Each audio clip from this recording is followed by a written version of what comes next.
नमस्कार, स्वागत है आपका आज न्यूज़ फॉर इंडिया में।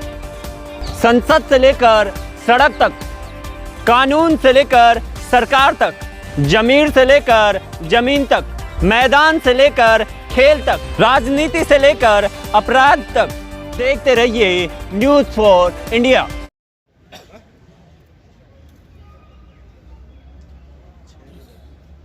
में सबसे ज़्यादा गौ तस्करी और अब कुत्तों की तस्करी होने लगी है।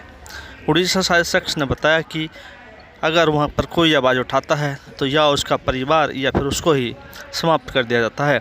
ऐसे में साफ साफ कहा कि मैं एक अकेला हूं, मेरे आगे पीछे कोई नहीं है और मैं 25 साल में पहली बार दिल्ली पहुंचा हूं और मैं चाहता हूं कि जिस तरह से गौ तस्करी और कुत्तों की तस्करी अब वहां पर सबसे ज़्यादा हो रही है उसको वहां की सरकार रोके, क्योंकि उड़ीसा एक धार्मिक स्थल है जहां पर काफ़ी भक्त वहां पहुंचते हैं। लेकिन ऐसी स्थिति में वहां की सरकार नागालैंड में सबसे ज़्यादा कुत्तों की तस्करी की जा रही है और गौ तस्करी की जा रही है।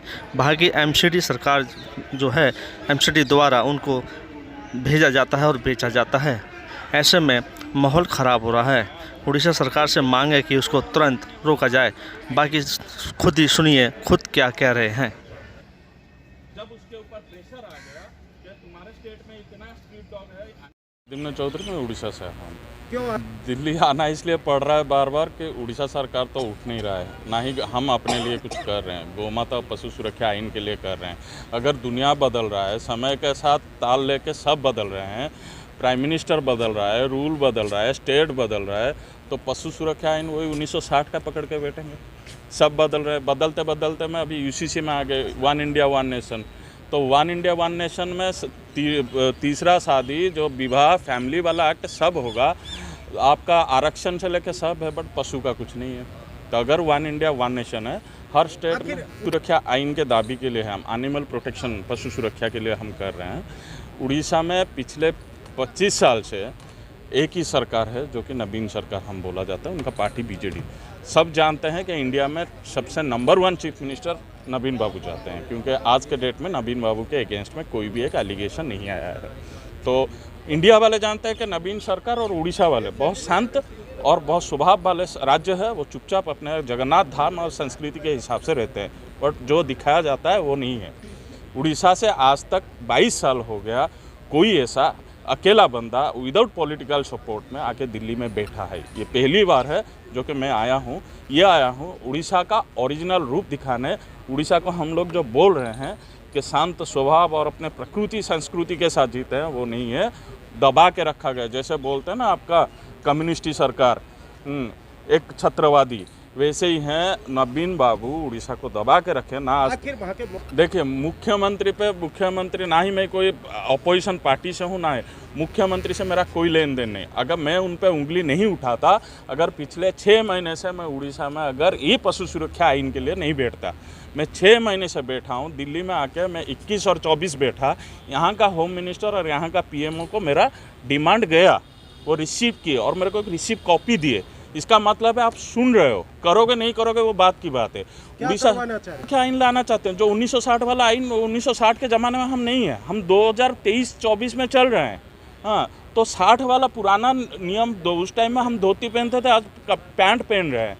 तो अगर वो ज़माना बदल गया है तो आइन भी बदलना चाहिए। और पशु सुरक्षा आइन आदमी लोगों का जितना रिक्वायरमेंट है वो आइन बदलता है, बट पशु के लिए हाँ पशु सुरक्षा में है तो इसलिए खड़े हैं। इसलिए हमारे पकड़ में जितना आता है 100, बट उससे ज़्यादा होता है। अभी ज़्यादा से ज़्यादा हमारा उड़ीसा से बांग्लादेश जाता है थ्रू बाई वेस्ट बंगाल, जिसको अपोज करने से ज़्यादा सर पशु सेवक आज के डेट में जेल में है। देखिए पहले सबसे ज़्यादा हम लोग गो चालान होता था, गो तस्करी होता था। अभी एक नया रूप आया है, अभी कुत्ता चालान होता है नागालैंड को, जो कि किसी को मालूम नहीं। आप सब स्टेट में आप सुने होंगे गो चालान, गो तस्करी होता है, बट उसके साथ अभी एक नया शुरू हो गया है स्मगलिंग, कुत्ता चालान होता है। एबीसी के नाम पे आप कुत्ता उठाते हैं, वो भी म्यूनिसिपैलिटी संस्था। उठाने के बाद वो बाहर के नागालैंड के कुछ ब्रोकरों के साथ मिलकर कुत्तों का चालान करते हैं। कुत्तों का हड्डी और मांस बेचने का ये एक नया स्मगलिंग शुरू हो गया है, वो भी उड़ीसा से, क्योंकि सबको पता है उड़ीसा से कोई आएगा नहीं। अगर वो आएगा उसके पीछे उसका परिवार रहेगा नहीं। तो हमको हमारा ना परिवार है, इसलिए हम यहाँ तक पहुँच गए। हमको मालूम नहीं कि उड़ीसा जाके हम फिर वहाँ पे जिंदा रहेंगे या आप लोग हमको दोबारा देखेंगे। डर नहीं है। देखिए ये होता है, मैं नहीं जानता हूँ कल का क्या होगा। कल को आप मेरे को देख पाओगे या नहीं पाओगे वो मालूम नहीं है। हो सकता है ये लास्ट वीडियो है, हो सकता है ये लास्ट प्रोटेस्ट है जो कि उड़ीसा से कोई आया है और ये आके मैं बोला हूँ, बोलने के बाद जो बोलते हैं ना आप रिटर्न तो अपने राज्य और घर जाओगे, मैं जाने के बाद रहूँ या ना रहूँ उसका कोई गारंटी नहीं है। जी 24 तारीख को मैं यहाँ पे अपना दाबी पत्र देने के बाद सांसद से जाके मिला हूँ, मिस्टर प्रताप चंद्र षडंगी। वो बोले हैं हम इस पे बात करेंगे और सेंट्रल गवर्नमेंट को लिख के दिए हैं, देखते हैं क्या होता है। इससे पहले हम सब सांसदों को लिखे थे, उड़ीसा के जो 31 सांसद है सबको लिख के दिए थे और जितने 11 चीफ मिनिस्टर को लिख के दिए थे जो गो चालान गो तस्करी को लेकर स्वर कहीं ना कहीं पे उठाए हैं, जैसे योगी आदित्यनाथ से लेकर मध्य प्रदेश से लेकर उत्तराखंड सब सीएम को दिए थे और प्राइम मिनिस्टर, राष्ट्रपति, होम मिनिस्टर सबको दिए थे। किसी का कोई रिप्लाई नहीं आया था। पहली बार उड़ीसा का सांसद बुला के बोले हैं, बाकी क्या होता है इसका तो मालूम नहीं, आगे देखते हैं, भगवान का मर्जी।